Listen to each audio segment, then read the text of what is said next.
Dr. Mini PG, Specialist Gynecologist, Al Rukan Medical Center, Ajman.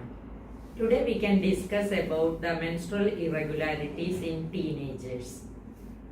After menarche, some girls will be having prolonged periods, heavy periods, or scanty periods, or delayed periods. All these problems can happen.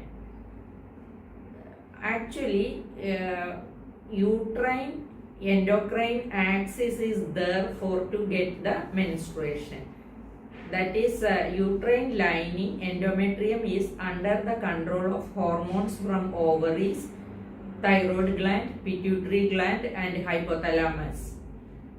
That system, hormonal system takes 5 to 8 years to get matured enough to produce the menstruation in a cyclical pattern. So this time period, during the initial years of menstruation, it may be irregular.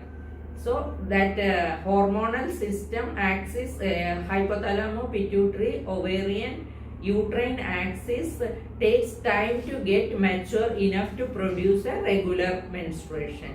That is the commonest reason for irregular periods in teens.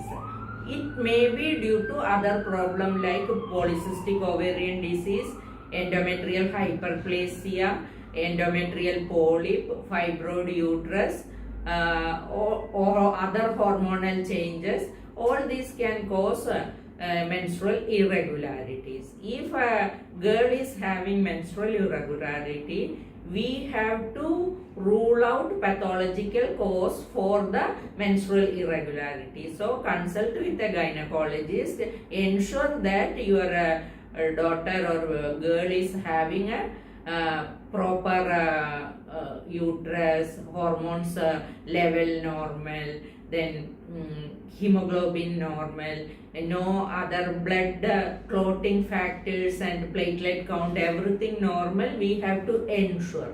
If everything normal, we can have a reassurance and wait for till 18 years to get the menstruation proper. If there is anemia or any other hormonal problem or any pathological problem, that should be treated.